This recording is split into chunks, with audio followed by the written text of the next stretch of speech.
mempresentasikan hasil diskusi dari kelompok kami yang berjudul Struktur Kurikulum Merdeka dan K13. Namun sebelumnya, yang terhormat kepada Ibu dosen, Ibu Evi Rosmita MPD yang selaku dosen pembimbing mata kuliah pada hari ini dan teman-teman semua yang kami banggakan. Baik, di sini izinkan kami memperkenalkan anggota dari kelompok 1. Yang pertama, saya sendiri Wahyu Kardono selaku moderator.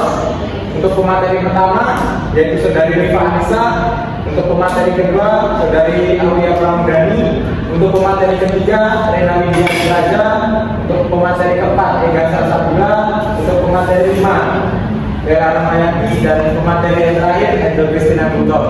Baik, untuk mempersingkat waktu, di sini kami akan memulai presentasi pada hari ini. Untuk presentator pertama Saudari Rifa, kami persilakan. Baik, terima kasih kepada moderator yang telah memberikan saya kesempatan untuk menjelaskan materi yang pertama, yaitu mengenai struktur kurikulum merdeka. Struktur kurikulum merdeka adalah susunan serta ketentuan dari unsur-unsur yang terkandung dalam kurikulum merdeka.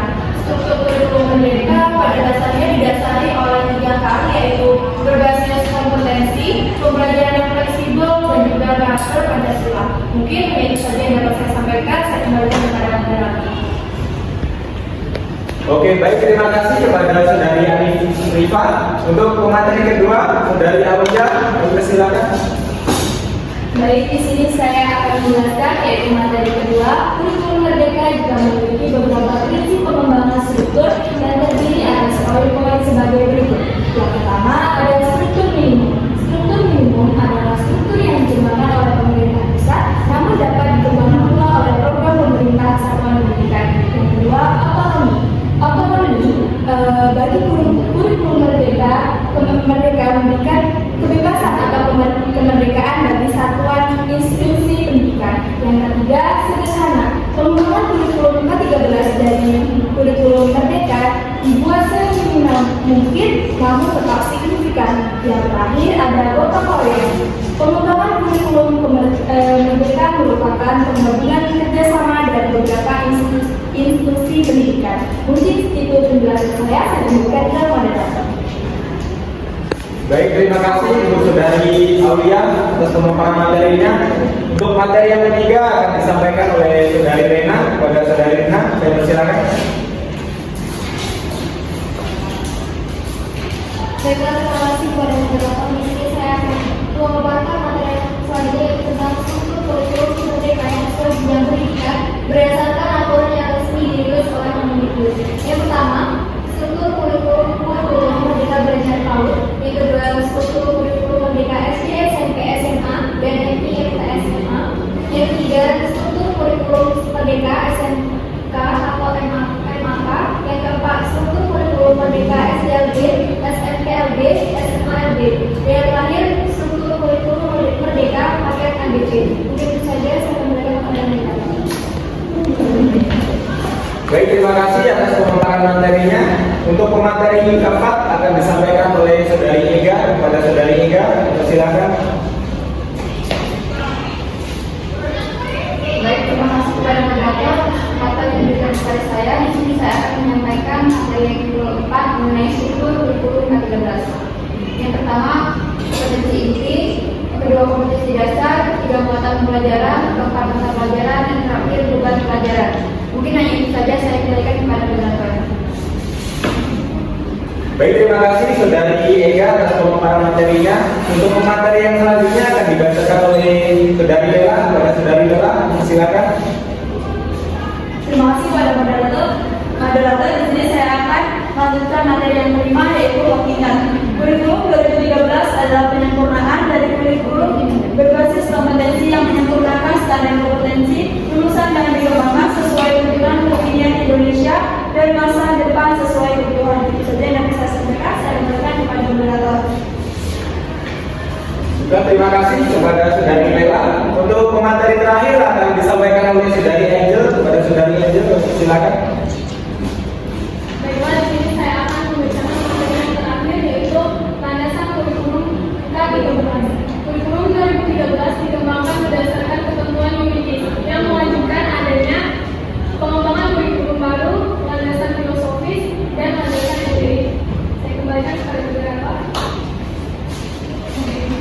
Baik, terima kasih dari Angel atas pemaparan materinya. Baik, itulah tadi pemaparan materi dari kelompok kami. Untuk teman-teman apabila ada yang kurang jelas atau ingin ditanyakan, kami persilakan.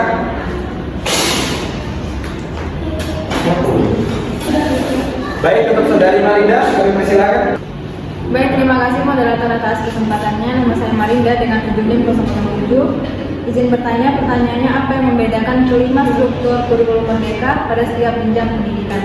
Baik, mungkin itu saja yang dapat saya tanyakan. Saya kembalikan ke moderator. Baik, terima kasih Saudari Marinda atas pertanyaannya. Baik, bagi teman-teman yang ingin bertanya, dipersilakan. Baik, Saudari Hera, kami silakan. Baiklah, terima kasih kepada moderator. Di sini saya ingin bertanya, bagaimana cara mengukur pencapaian kompetensi inti dan kompetensi dasar dalam struktur kurikulum merdeka? Mungkin itu saja yang dapat saya tanyakan. Saya kembalikan ke moderator. Baik, terima kasih atas pertanyaannya dari Saudari Hera. Untuk pertanyaan selanjutnya yang ingin bertanya, dipersilakan. Baik, untuk Saudari Putri Nurmala, kami persilakan. Baiklah, terima kasih moderator. Perkenalkan, nama saya Putri Nurmala Dewi dengan NIM 2022-143040. Di sini saya akan bertanya, bagaimana kurikulum merdeka dapat meningkatkan kreativitas dan keterampilan berpikir kritis siswa? Baiklah, hanya itu saja yang bisa saya sampaikan. Saya kembalikan ke moderator. Baik, terima kasih pertanyaannya dari Saudari Putri. Baik, di sini kami akan menjawab pertanyaan dari Saudari Malinda yang akan dijawab oleh Saudari Aulia. Pada Saudari Aulia, silakan. Baik, di sini saya akan menjawab pertanyaan dari Saudari Malinda, yaitu pertanyaannya, apa yang membedakan kelima struktur kurikulum merdeka pada jenjang pendidikan? Yang pertama ada struktur kurikulum merdeka belajar laut, di mana struktur ini bermakna sebagai perwujudan merdeka belajar, merdeka bermain, mengacu pada pencapaian pembelajaran yang terdiri dari nilai agama dan budi pekerti jati diri dasar-dasar literasi yang masih sangat minimum karena menyesuaikan dengan karakteristik perkembangan peserta didik pada sekolah jenjang PAUD. Selanjutnya ada yang kedua yaitu struktur kurikulum merdeka. Lalu yang kedua ada pada sekolah dasar. Fokus pada kurikulum ini yaitu pada pengembangan dasar pengetahuan, keterampilan dan sikap dasar yang esensial bagi siswa. Karakteristik kurikulum merdeka pada siswa SD adalah materi yang diajarkan secara komprehensif dengan pendekatan yang lebih umum dan konseptual. Tujuannya adalah membangun fondasi yang kuat dan pembelajaran yang lebih lanjut. Lalu ada pada jenjang SMP atau sekolah menengah pertama.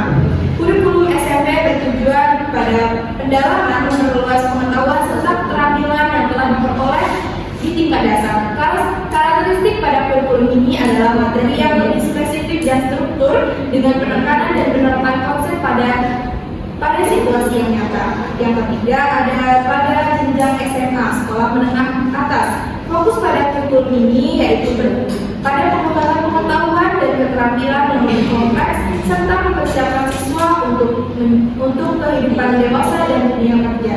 Lalu karakteristik kurikulum ini materi yang lebih terstruktur dan terukur dengan penekanan keterampilan berpikir kritis, analitis, dan problem solving. Kurikulum juga mencakup pengetahuan tentang kehidupan bermasyarakat dan berkewarganegaraan. Selanjutnya ada pada tingkat SD LPB, SMP LPB, dan SMA LPB. Ini merupakan sekolah jenjang SLB. Sekian, terima kasih. Saya kembalikan ke moderator. Baik, itulah jawaban dari Saudari Aulia. Bagi teman-teman apabila ada yang menambahkan atau menyanggah, kami persilakan. Baik, apabila tidak ada, bagi Saudari Malinda, apakah jawabannya bisa diterima? Baik, terima kasih moderator jawabannya. Semoga bisa diterima dan dapat paham. Baik, terima kasih. Baik, terima kasih pada Saudari Malinda. Di sini selanjutnya kami akan menjawab pertanyaan dari Saudari Hera yang akan dijawab oleh Saudari Ega. Pada Saudari Ega, silakan. Terima kasih kepada moderator atas kesempatan yang diberikan kepada saya. Di sini saya akan menjawab pertanyaan dari Saudari Hera. Pertanyaannya, bagaimana cara mengukur pencapaian kompetensi inti dan kompetensi dasar dalam struktur kurikulum merdeka? Dalam kurikulum merdeka, pencapaian kompetensi inti atau KI dan kompetensi dasar atau KB tidak lagi digunakan seperti dalam kurikulum 2013. Sebagai gantinya, kurikulum merdeka menggunakan capaian pembelajaran sebagai acuan kompetensi yang harus dicapai siswa dalam fase-fase tertentu. Untuk mengukur pencapaian kompetensi dalam struktur kurikulum merdeka ada beberapa langkah yang bisa dilakukan. Yang pertama, mengacu pada capaian pembelajaran. Yang kedua, menggunakan asesmen formatif dan sumatif. Yang ketiga, menganalisis perkembangan dengan metode pelajaran Pancasila. Yang keempat, menerapkan pendekatan diferensiasi. Dan yang terakhir, menggunakan laporan perkembangan belajar. Mungkin itu saja saya berikan kepada moderator. Terima kasih. Baik, terima kasih atas pemaparan jawabannya dari saudara Ika. Bagi teman-teman, apabila ada yang menambahkan atau menanyakan jawaban, kami persilakan. Baik, jika tidak ada, untuk saudari Hera, apakah jawabannya bisa diterima? Terima kasih moderator, jawabannya bisa diterima. Baik, untuk pertanyaan selanjutnya, pertanyaan dari saudari Putri akan dijawab oleh saudari Lela. Kepada saudari Lela, kami persilakan.